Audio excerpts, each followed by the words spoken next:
हमारे बीच में है आज। कुछ एक चंद सवाल हम आपसे करेंगे सर। सर पहले तो ये बताइए कि आपको कितने साल हो गए हैं, मतलब कैसे आप यूजिंग में आए? ये 98 के दशक की बात है, जब मैं यहाँ पे कुल्लू में पढ़ता था। उसमें थोड़ा जोर से बोलिए। उसमें इस चीज़ की थोड़ी दस्तक आ गई थी यहाँ पे, तो काफ़ी चंद लोग थे जो इस चीज़ को यूज़ करते थे। तो हम भी यहाँ पढ़ते थे +1 +2 में। तो किसी नौजवान भाई के दोस्त के थ्रू हम भी इस चीज़ में आ गए और हमने आस्ते आस्ते इस चीज़ को यूज़ किया और हम एडिक्ट भी हुए। 3-4 महीने के अंदर हम एडिक्ट हो गए। उसके बाद ये दौर चलता रहा और इसमें बहुत ज़्यादा विस्फोट एक किस्म से एटम की तरह काम किया, जो कि 2 के 4, 4 के 6, 6 के 12, इस तरह ये फैलता गया और आज कंडीशन ऐसी है कि तो नहीं, मैं आपसे एक सवाल ये करूंगा कि उस समय जो आया था, उस समय कहते हैं कि स्मैक आई थी। हाँ जी, हाँ जी। तो स्मैक और हेरोइन में कितना आप फर्क समझते हैं? क्या सच में ये मदर ऑफ ऑल ड्रग है? यस, जो हमारा जो हीरोइन है ये मदर ऑफ ऑल ड्रग्स है, क्योंकि इसमें केमिकल यूज होता है।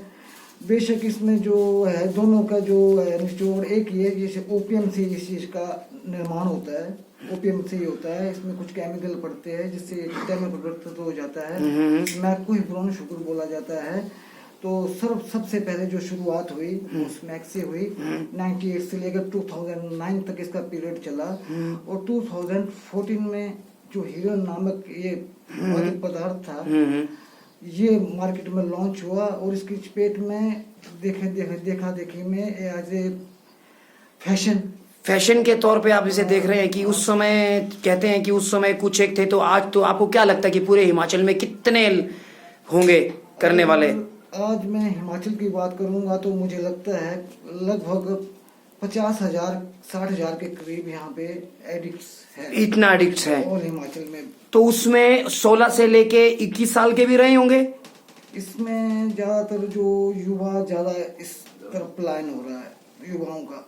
अच्छा। इसमें जिसमें लड़के भी है लड़कियां भी है, क्योंकि उनमें अभी इतनी मानसिकता नहीं होती है कि वो अपना अच्छा बुरा जान सके। अच्छा। और ऐसे देखा देखी में बहुत से हमारे जो युवा लड़के लड़कियां इस चीज में फंस रहे हैं।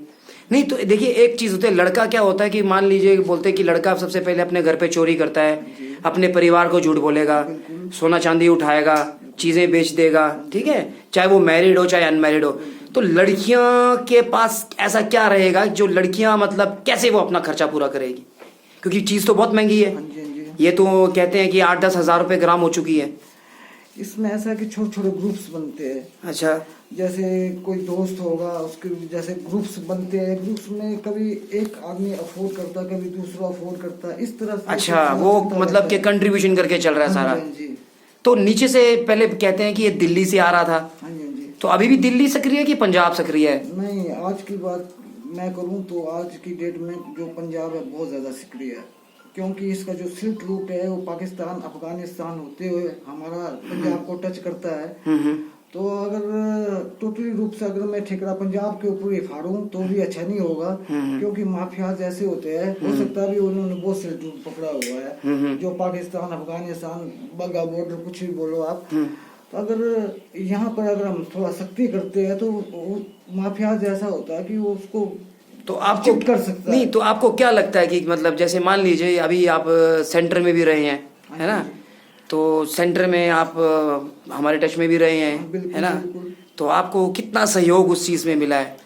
ये हमारे लिए सौभाग्य की बात थी कि हम आप जैसे यार दोस्तों के संपर्क में आए, जिससे कि हमारी ज़िंदगी में परिवर्तन का एक आधारशिला रखी गई। जब आपने हमें बताया कि किस तरीके से ये होता है, किस तरीके से तुमने ये किया, क्योंकि हम एडिक्ट से हमारे साथ काफ़ी बातें कॉमन। आपको ये लगता है कि आपकी ये जो आप मुझसे जो बात कर रहे हैं, जैसे शेयर कर रहे हैं, कि एक नॉर्मल आदमी आपकी फीलिंग समझ सकता है? नहीं, बिल्कुल नहीं समझ सकता। क्या आजकल देखा गया है कि अक्सर लड़कों को जैसे मारते हैं?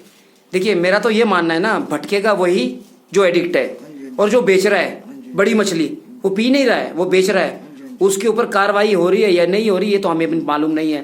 क्योंकि देखिए, अभी जो वीडियोस बने हैं, जो वीडियोस अब बन करके आए हैं, वो आए हैं उन्हीं बच्चों के जो बाहर घूम रहे थे, ठीक है, उनके वीडियोस नहीं है।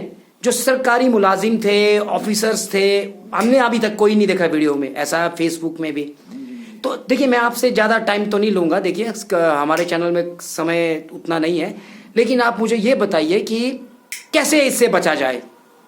आपको क्या लगता है कि सरकार ने तो चलो आज एक वो कह रहे हैं कि सराहनीय कदम है कि कहते हैं कि एक बिल पास हुआ है, तो उस बिल में ऐसा है कि जो बच्चे एडिक्ट्स है, जो लड़के एडिक्ट हैं, एडिक्शन में हैं, उनका इलाज करवाया जाएगा, उनको संस्थाओं के साथ जोड़ा जाएगा, चाहे वो निजी संस्था हो चाहे वो सरकारी संस्था हो, है ना।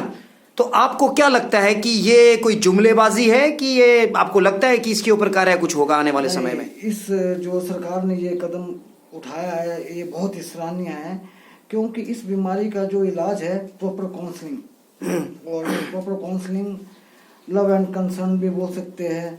हमारे को हर तरह से जो एडिक्ट पर्सनैलिटी है उसको अंदर तह तक जाना पड़ता है। उसकी जब हम तह तक जाएंगे, उसमें अगर हम एक्सेप्टेंस उसके अंदर पैदा करते हैं, उस वजह से ही उसका इलाज होगा। अदरवाइज तो विदाउट काउंसलिंग और रिहैबिलिटेशन नहीं होगा।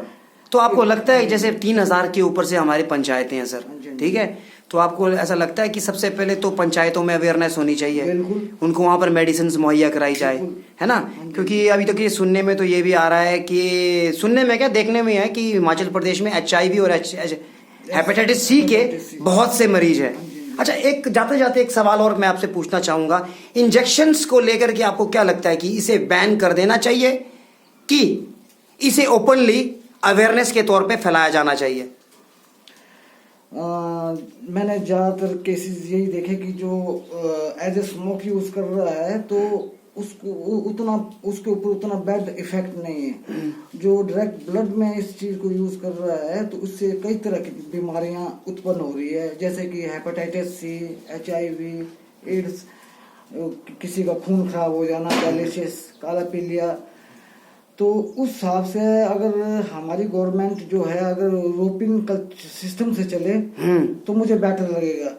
तो उसके लिए देखिए, यूरोपियन कल्चर की जैसे आप बात कर रहे हैं, तो हम भी यही चाहते थे कि यूरोपियन अगर यहाँ सिस्टम यहाँ पर आ जाए, छोटे छोटे क्लिनिक्स खुलें, ठीक है। जैसे मैं और आप बात कर रहे हैं, देखिए मेरी आपसे बात करने का यह, देखिए मैं आपका चेहरा भी नहीं दिखा सकता हूँ, मैं चाहता भी नहीं हूँ, ठीक है ना। पीछे काफी मुद्दों से मेरी लड़ाई चली रही है, पिछले 20 साल से मैं लड़ रहा हूँ इस चीज से, है ना। और आपका सराहनीय कदम है जिससे कि आपकी जो आप जो मोटिवेट करते हैं, तो इससे हमें भी कुछ एनर्जी हमारे अंदर उत्पन्न होती है। तो हम तो यही चाहेंगे कि आप इस सिलसिले में ज़्यादा से ज़्यादा लोगों को अवेयर करें। देखिए, मैं राणा करण सिंह, है ना दोस्तों, तो मैं आज आपसे, हमारे बीच में एक हमारे भाई रहे हैं, यूजिंग हमारे पार्टनर रहे हैं, तो किसी समय ये भी हुआ करते थे, तो आज इनके साथ हमने बातचीत की, ठीक है।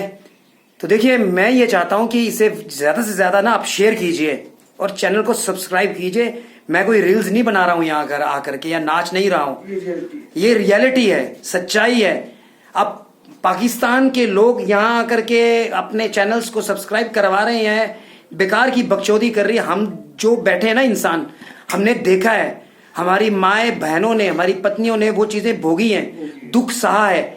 हम नहीं चाहते कि आने वाली जो नस्ल है ऐसे तबाह हो, तो इसलिए हम लोग ये अवेयरनेस ला रहे हैं।